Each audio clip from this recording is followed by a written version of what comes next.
우리는 창세기 39장을 통해서 요셉의 이야기를 듣고 있고 보고 있습니다. 요셉과 하나님은 함께 하셨죠. 어디를 가든지 무엇을 하든지 어떤 상황이든지 믿음의 사람들은 이 요셉과 같이 이제 하나님과 함께하는 것이 가장 중요하죠. 요셉과 하나님은 함께하심으로 하나님께서 요셉을 형통한 자가 되게 하십니다.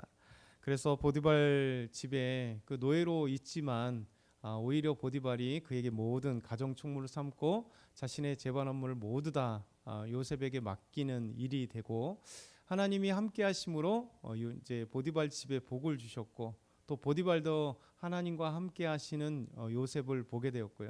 그리고 복을 받게 하시는 놀라운 은혜를 보게 됩니다. 하나님과 함께하는 사람, 또 믿음의 사람도요, 항상 주의하고 하는 건 뭐냐면 유혹입니다. 유혹. 그러니까 우리가 믿음으로 살아갈 때 항상 동전의 양면처럼 은혜 충만할 때 유혹은 반드시 함께 따라옵니다. 사탄은 가만히 있지 않아요. 믿음의 사람, 하나님과 온전히 사귀면서 하나님의 은혜를 받는 사람, 이런 사람에게 더 달려들죠. 굶주린 사자처럼 달려들어서 어떻게 하면 유혹할까, 어떻게 하면 넘어뜨리게 할까.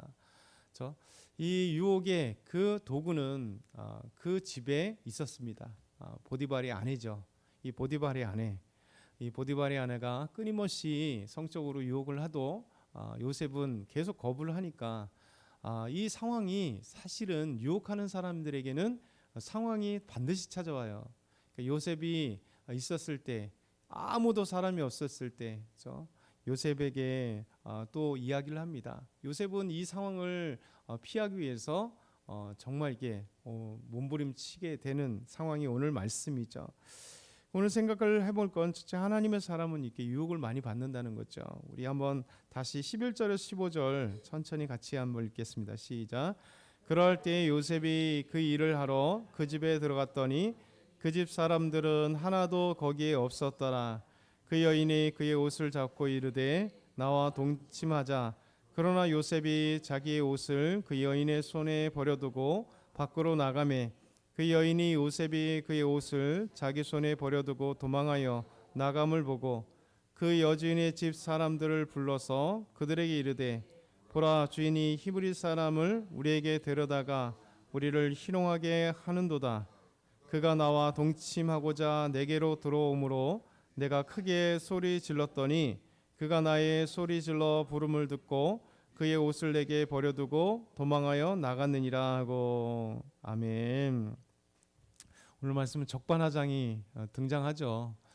사실은 이 보디발의 아내가 요셉을 끊임없이 나와 동침하자 이 성적인 요구를 했음에도 불구하고 오히려 오늘 이제 완전히 밖으로 반대되는 이 상황을 만들어 버렸습니다. 사실 요셉은 지금 젊은 나이입니다. 17세에서 좀 넘은, 간 넘은 정말 혈기왕성한 사람이고, 요셉은 사실 지금 노예의 신분이에요. 그렇죠? 노예의 신분.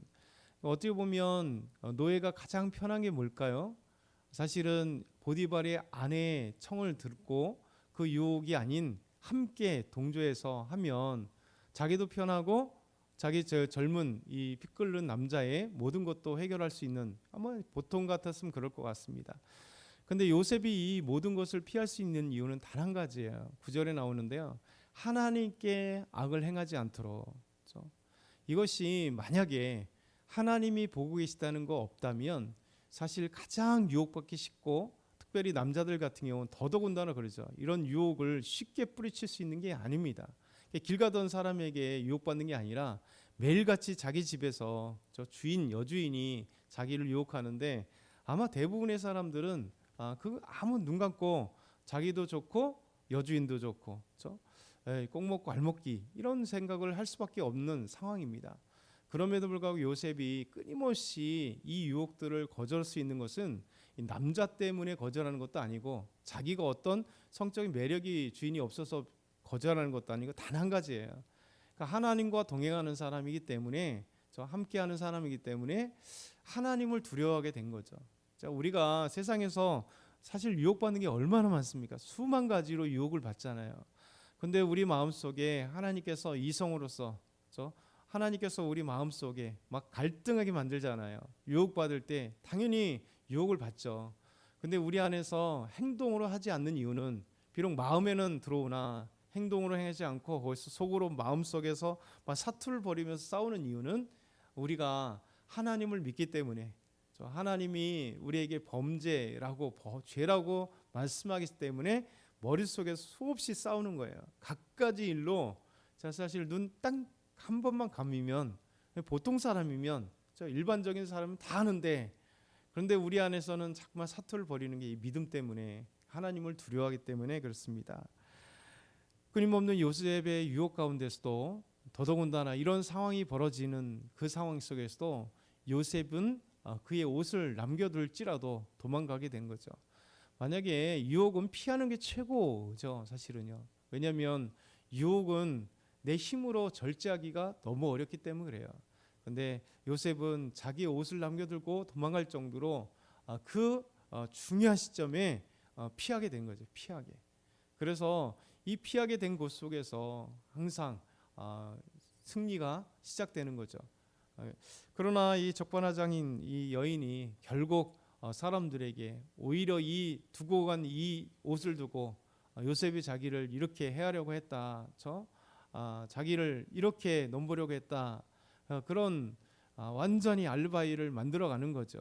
그리고 사람들이 뭘 알겠어요. 아무도 없다가 갑자기 오니까 노예 신분이었던, 비록 모든 가정의 중요한 대소사를 다 움직이고 있는 노예일지라도 그는 노예잖아요.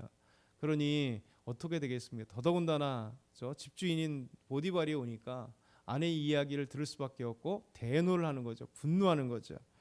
이것이 일반적인 상황입니다. 만약에 그러면 일반적인 상황으로 이것으로 끝났다, 그것은 그러면 우리가 성경을 볼 이유가 없겠죠. 그리고 우리도 동일한 이런 상황 속에서 끝났다, 그러면 아무런 문제가 없을 겁니다. 그런데 하나님께서 우리에게는 어떤 상황에 처할지라도, 어떻게 넘어갈지라도 그것에서도 하나님이 함께 하시고 하나님의 일하심을 볼 수 있다는 거예요. 만약에 하나님의 일하심이 없다면 우리 인생은 다 끝난 거잖아요. 그런데 놀랍게도 요셉은 누명을 쓰고 감옥에 가게 되지만 그 모든 것도 하나님의 인도하심 속에 한 가지 한 가지 우리는 모르나 요셉은 모르나 정말 얼마나 억울하겠어요. 근데 그것조차도 하나님은 일하심 속에 하나의 방법이라는 거죠. 여러분, 우리가 요셉을 유혹받게 만들고 감옥에 가게 한 게 하나님이 하신 게 아니고, 직접적으로 다 하나님이 이렇게 만들어서 유혹하게 만들고 이런 게 아니고요. 일상적으로 나타나는 모든 일이 하나님 전체를 본다면 그 모든 것조차도 하나님께서는 일하시고 가장 좋은 것으로 주시기 위한 모든 것으로 만들어 가신다는 거예요. 오늘 19절에서 20절 보면 그의 주인이 자기 아내가 자기에게 이르기를 당신의 종이 내게 이같이 행하였다. 그러니까 그를 잡아다가 옥에 가두게 됩니다. 그런데 놀랍게 지금 노예 신분이잖아요. 그러면 어디에 가둬놔야 됩니까? 가장 지금 보디발은 애굽의 친위 대장으로서 엄청난 권력과 힘을 갖고 있는 사람이면 그냥 바로 죽이거나 아니면 가두더라도 아주 비참한 최고의 감옥, 거기서 수많은 사람들에 의해서 법이 아니라 그냥 괴롭힘을 당할 수 있는 만한 그런 감옥을 가두는 것도 얼마든지 가능한 사람이에요. 왜냐하면 더 화가 날 거 아니에요. 자기 아내를 덮치려고 할 뿐만 아니라 자기가 신임했던 그런 사람에게 뒤통수를 맞았다 하면 사람의 분노가 가장 끓잖아요. 그런데 자기에게 이렇게 뒤통수를 치고 자기 신임을 배반하고 그리고 자기 아내조차도 몹쓸 짓을 하려고 했던 이 노예, 더군다나 노예. 근데도 놀랍게도 하나님은 그가 감옥에 가두는데 어디다 가두게 하시냐면 정말 왕의 죄수를 가두는, 자기 친위 대장이기 때문에 왕의 죄수를 가두게 하는 곳으로 가게 했다는 거예요. 그래서 우리가 잘 생각해 보면 사도 바울 같지 않아요? 사도 바울도 왕의 죄수를 가두는, 비록 그의 로마 시민권을 가지고 있는 사람이기 때문에 그는 황제에게 항소를 했기 때문에 로마 시민권을 가지고 있는 사람은 일반 죄수의 그곳에 있게 하지 않겠지만 하나님은 오히려 그것을 통해서 이제 왕궁의 가장 신임하는 왕의 사람들이 잠시 감옥에 머물게 되는 그 감옥에 들어가게 돼서 오히려 그곳에서 하나님은 복음을 황제의 측근들이나 황제의 가족들이 예수 믿게 하시는 놀라운 은혜의 도구로 사용하시는 거죠. 그러니까 하나님도 마찬가지입니다. 가장 불행하고 가장 어렵고 정말 힘든 상황을 만들게 되고 맞닥뜨렸는데, 그러니까 하나님과 동행하는 사람은 가장 최악의 상황인 것 같지만 되돌아보면 하나님께서 그것에서 일하시는 그 놀라운 상황으로 하나님께서 이끌어 가신다는 거예요. 그래서 보디발은 그를 가두었으나 하나님은 다시 일하기 시작하는 거죠. 그래서 마지막으로 하나님은 감옥에서도 요셉과 함께 하시고요. 감옥에서도 요셉을 형통한 자로 인도하시는 모습을 보게 됩니다. 21절에서 23절 마지막으로 함께 읽겠습니다. 여호와께서 요셉과 함께 하시고 그에게 인자를 더하사 간수장에게 은혜를 받게 하심에 간수장이 옥중 죄수를 다 요셉의 손에 맡김으로 그 재반 사물을 요셉이 처리하고 간수장은 그의 손에 맡긴 것을 무엇이든지 살펴보지 아니하였으니 이는 여호와께서 요셉과 함께 하심이라. 여호와께서 그를 범사에 형통하게 하셨더라. 아멘. 이런 힘든 상황, 누명 쓴 상황, 다시 감옥에 가게 되는 노예가 감옥에 가게 된 상황은 최악의 상황이잖아요. 그런데도 한 가지 이 모든 것을 열어가는 키워드 하나가 있는데 여호와께서 요셉과 함께 하심으로 39장 1절에도 그렇지만 동시에 여기에도 마찬가지입니다. 여호와께서 요셉과 함께 하심으로 이것 속에서 하나님께서 인자를 더하사 하나 말씀이 더 추가되죠. 하나님이 함께 하시고 인자를 더하셔서 간수장에게 은혜를 받게 하시는 거죠. 간수장의 마음을 바꾸시는 거죠. 이것이 하나님의 일이죠. 요셉이 어떻게 하겠어요? 지금 그런 신분으로 죄를 짓고 감옥에 오면 사실 간수장이 요셉을 잘 보겠습니까? 최악의 죄수가 들어왔는데, 노예 죄수가 들어왔는데 함부로 하지 않겠어요? 그리고 지금 이 노예를 집어넣은 사람이 누굽니까? 애굽의 친위 대장이란 말이야. 이 애굽의 왕인 파라오의 측근 중에 최측근 경호대장이란 말이죠. 그러면 지금도 대통령 경호대장이 경호처에서 막 함부로 사람들을 대통령 할 때 막 목살 잡고 막 이러는 행동을 이 민주사회에서도 하고 있는데 이 당시는 어떻게 되겠어요? 사실 이 간수장은요 아무것도 아니에요. 그 사람이 한마디면 간수장의 목도 달아날 수 있는 그런 엄청난 파워를 갖고 있는 엄중할 때에 그가 집어넣은 이 노예에게 은혜를 베푼다? 그를 잘 본다? 말도 안 되는 얘기예요. 근데 하나님이 하시는 거죠. 그러니 그런 엄중한 상황인데도 불구하고 놀랍게도 하나님과 동행하고 있는, 함께하고 있는 이 요셉, 하나님께서 그에게 인자를 더하시니 간수장이 그런 상황인데도 불구하고 오히려 요셉에게 감옥의 모든 죄수들을 맡기고 재반 업무를 다 맡기는 놀라운 사태의 역전이 되는 거예요. 그러니까 하나님의 일하심은요 이런 거예요. 우리 상황은 최악인 것 같지만 하나님은 상황을 막 역전시키세요. 우리 되돌아보면 우리의 믿음 생활 잘 보시면 그런 역전상을 수없이 경험하잖아요.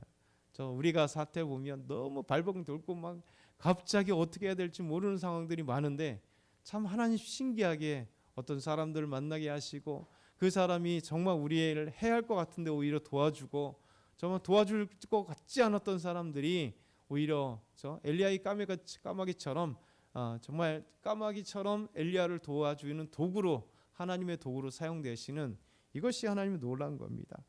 그래서 마지막에 보니까 요셉과 함께 하심이라 여호와께서 그를 범사에 형통하게 하셨더라. 이 말씀이 우리의 말씀이 돼야 되죠. 그래서 우리 믿음의 사람들은요 끊임없이 유혹이라는 건 찾아올 수밖에 없어요. 그러면 어떻게 될 거냐? 우리 힘으로는 감당할 수가 없습니다. 수많은 유혹들이. 그때 하나님과 동행하고 눈물로 우리 안에서 믿음으로 싸워야 돼요. 그러면 하나님께서 우리에게 모든 상황을 역전시키십니다. 그래서 역전의 하나님이라고 하잖아요. 그래서 상황을 역전시키셔서 우리의 길을 하나님이 형통한 길로 인도하시고 하나님이 지켜주시고 도와주시고 함께 하십니다. 오늘도 저와 여러분이 믿음 안에서 승리하는 믿음의 사람으로 오늘도 승리하길 소망합니다.